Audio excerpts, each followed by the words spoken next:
All right, well, it was supposed to start with one of these. Merry Crispness. It's Harry Houdini Models. And we've had the usual bloody cacophony of cock-ups here this morning because YouTube buttons don't actually work unless you go portrait. Yeah, so that's why you're getting a live show in portrait.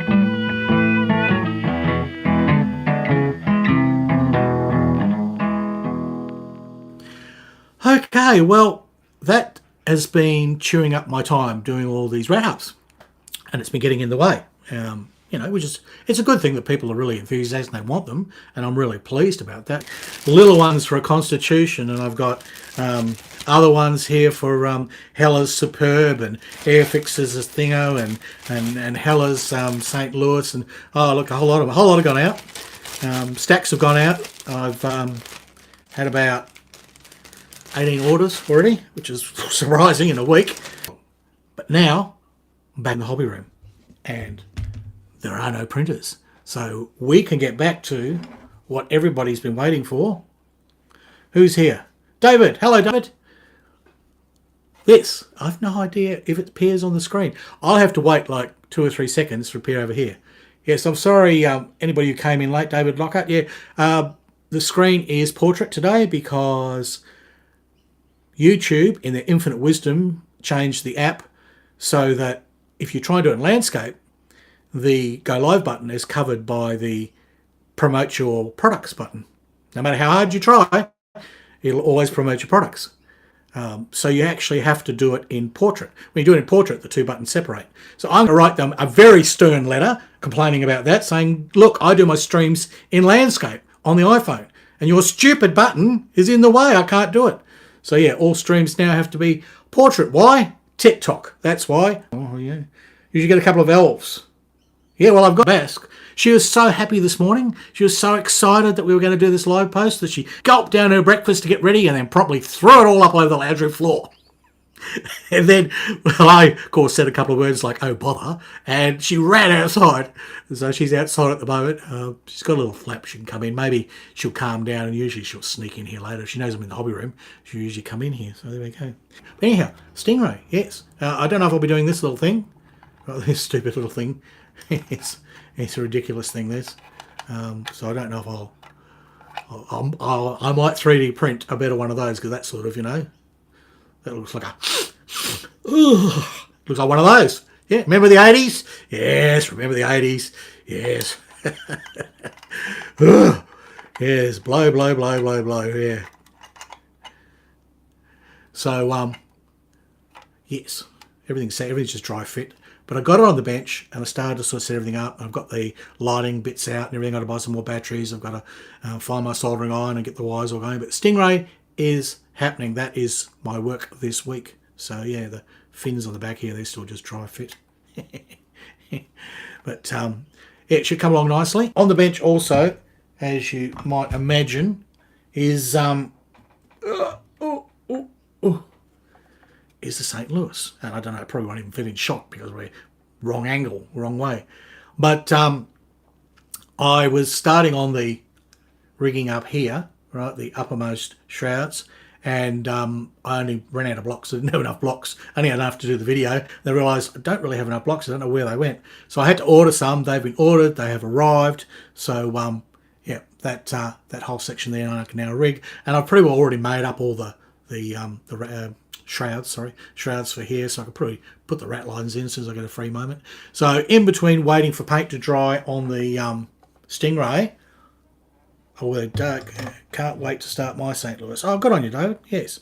Yeah, because interesting thing, David, I'm glad I got the measurements from you. The 1/200 Hella St. Louis appears to be pretty well the same size as the supposedly 1/144 or whatever Airfix St. Louis. Although Airfix didn't used to post scales. The scales have been added later on by other people, or in the later red reboxing they just called everything 144 or whatever. So when it comes to January, or when it comes to 2024, I've said it's going to be the battleship year.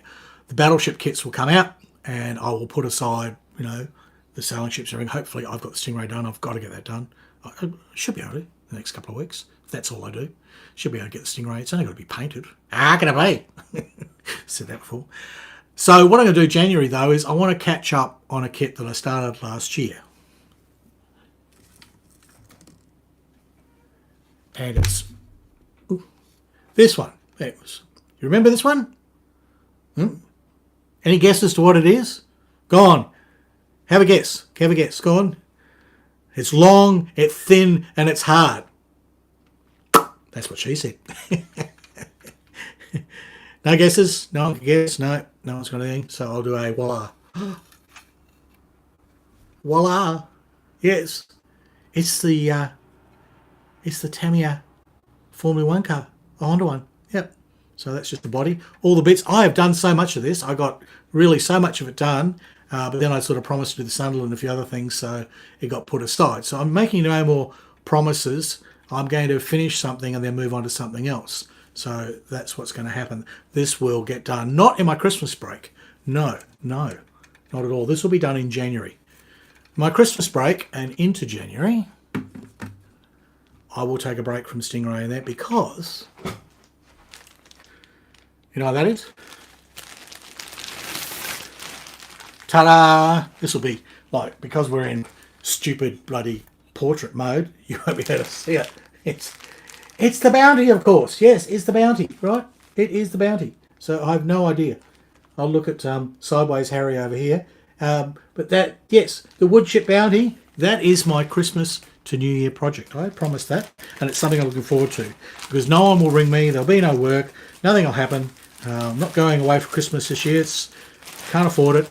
Can't afford to drive. Can't even afford the petrol to Brisbane. No, it's all too expensive. So I'm going to stay home, cook curries, and this is what I'm going to do. I'll just put that back in its protective sleeve because we all need protection. So that's about it for rounding up 2023. Stingray, most important. I'll be fiddling around with the St. Louis and maybe I'll sneak in a video. It might even be early January. I'll show you where I've got up to. Hopefully I'll get all the rat lines done and then I'll, try and work on some of the other rigging, decide whether I want to put sails on it or not. And yeah, I'll do the Formula 1 car, but that'll be January.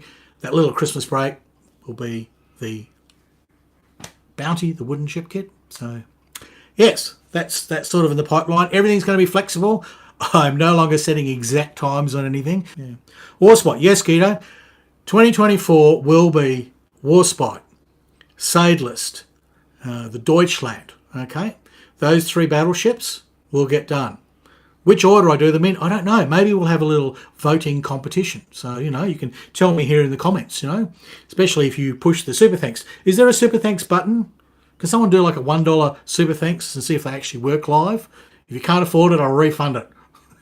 Don't know how I'd do that. I'm just saying that. So, All right. Who'd like to see the new kits part of it?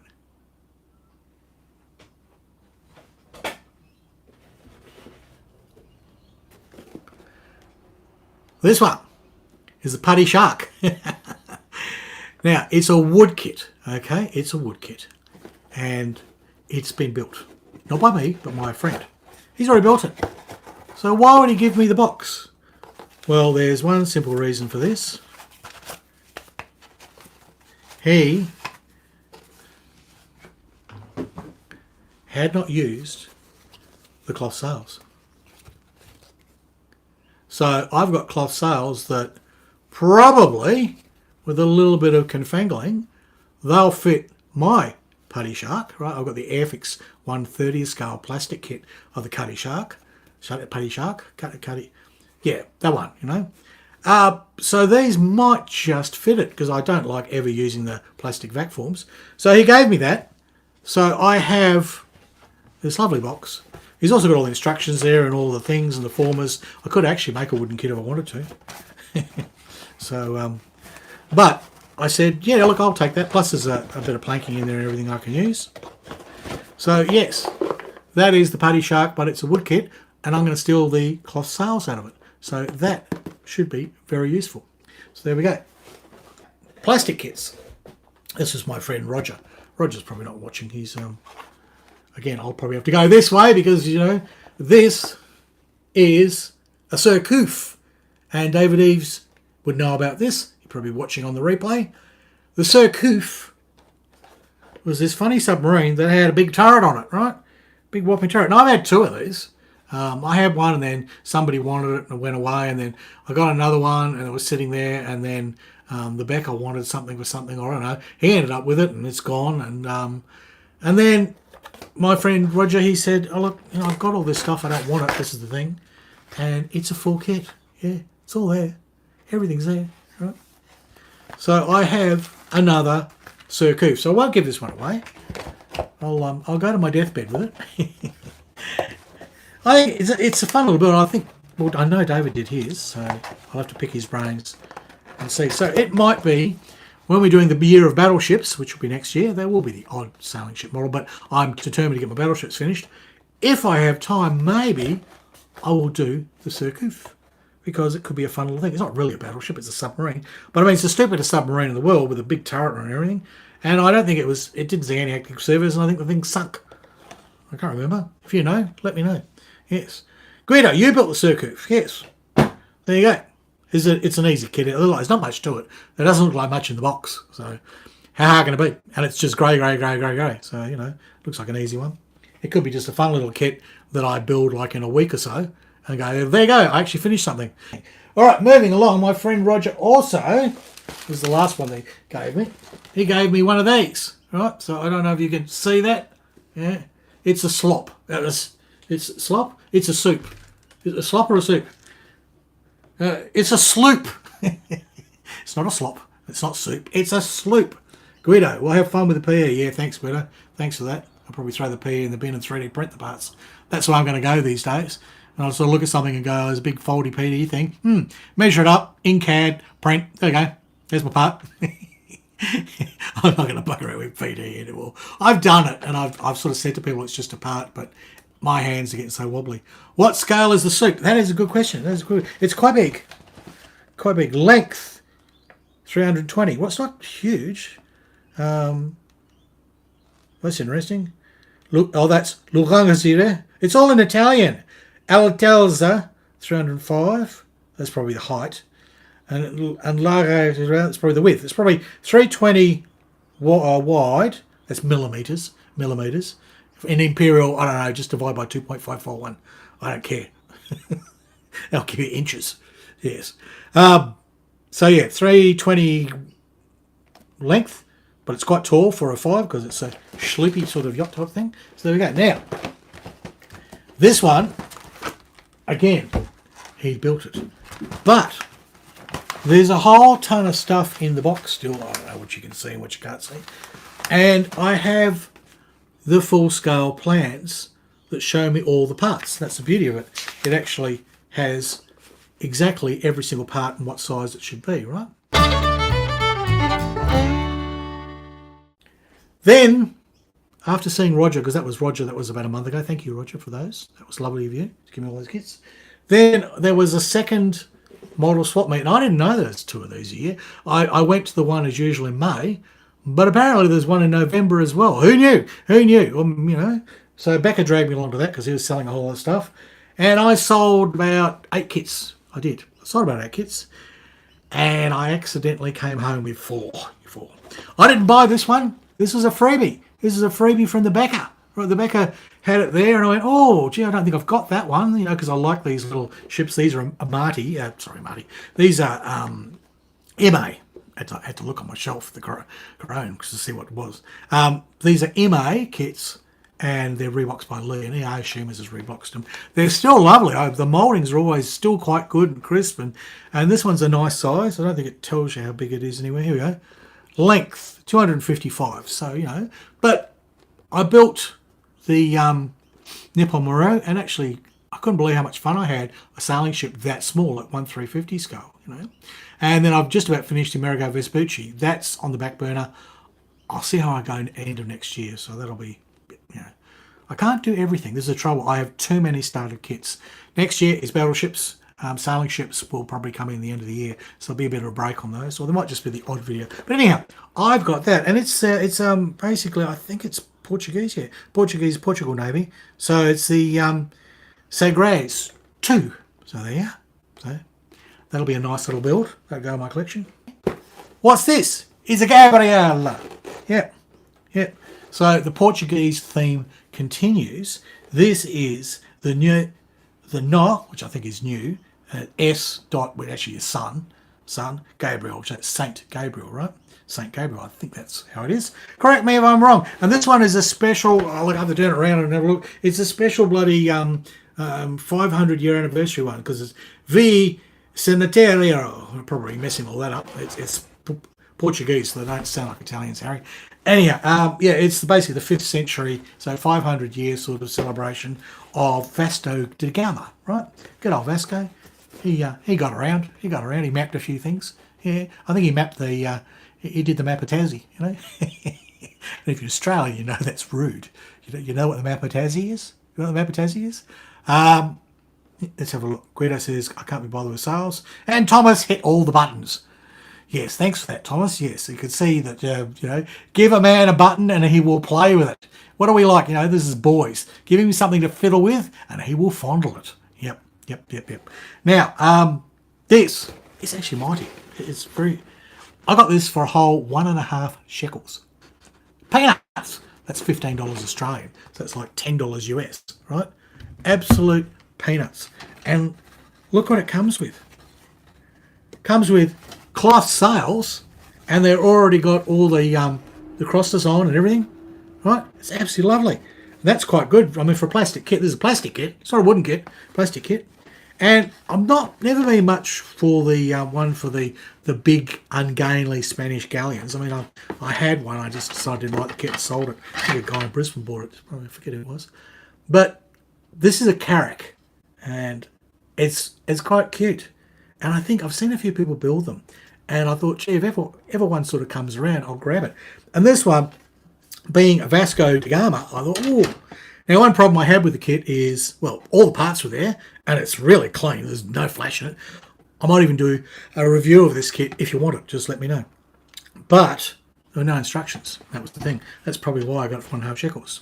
And when you do a search around, you find that this kit, which is from Occidental, from Portugal, they're a kit maker, obviously, because it's, you know, it's a subject from their country, so they're quite passionate about it. So my friend Alex probably knows about this kit. He might let me know.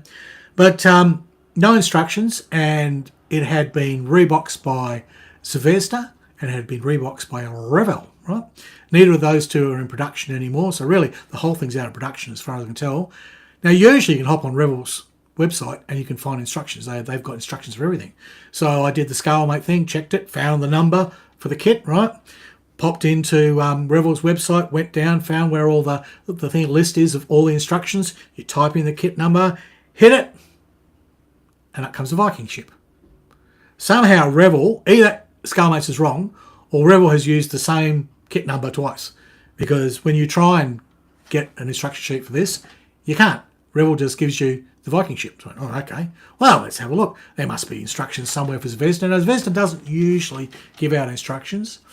Now, it took some hunting around, and then I had a look on a site called 1999.com or .japan or whatever it is, and they have kits for sale in there. But what they have, which is brilliant, if you're at a loss for instructions, is they often photograph everything. They photograph every sprue of the kit, and they photograph every single page instructions, and they have them in there. They slap their name across it, right? And that's all right. You know, they've got a big watermark of what it is. That's fine.